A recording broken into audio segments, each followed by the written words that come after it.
കാസർകോട്ട് electronic voting machine പരിശോധനയിൽ ബി.ജെ.പിക്ക് അധിക വോട്ട് രേഖപ്പെടുത്തിയ സംഭവം പരിശോധിക്കാൻ തെരഞ്ഞെടുപ്പ് കമ്മീഷന് സുപ്രീം കോടതി നിർദ്ദേശം. താമരയ്ക്ക് ഒരു വോട്ട് ചെയ്താൽ വിവിപാറ്റ് എണ്ണുമ്പോൾ 2 എണ്ണം ലഭിക്കുകയായിരുന്നു. കാസർഗോഡ് ഗവൺമെന്റ് കോളേജിൽ ഇന്നലെ നടന്ന ഇ.വി.എം പരിശോധനയിലാണ് 4 മെഷീനുകളിൽ ക്രമക്കേട് കണ്ടെത്തിയത്. വോട്ടിംഗ് യന്ത്രത്തിലെ വിവിപാറ്റ് സ്ലിപ്പുകൾ പൂർണ്ണമായി പരിശോധിക്കണമെന്നാവശ്യപ്പെടുന്ന ഹർജികൾ പരിഗണിക്കവെയാണ് അഭിഭാഷകനായ പ്രശാന്ത് ഭൂഷൺ വിഷയം കോടതിയിൽ ഉയർത്തിയത്. തുടർന്ന് സംഭവം പരിശോധിക്കാൻ തെരഞ്ഞെടുപ്പ് കമ്മീഷനോട് സുപ്രീംകോടതി ആവശ്യപ്പെടുകയായിരുന്നു. താമരയ്ക്ക് ഒരു വോട്ട് ചെയ്താൽ വിവിപാറ്റ് എണ്ണുമ്പോൾ 2 എണ്ണം ലഭിക്കുകയായിരുന്നു.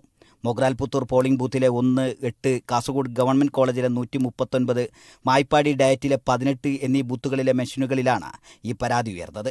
അധികമായി താമരയ്ക്ക് ലഭിച്ച വോട്ടിലെ വിവിപാറ്റിൽ എണ്ണാനുള്ളതല്ല എന്ന് പ്രത്യേകം രേഖപ്പെടുത്തിയിട്ടുണ്ട്. അതിനാൽ ഇത് ഗൗരവമുള്ളതല്ല എന്നും പറയുന്നു.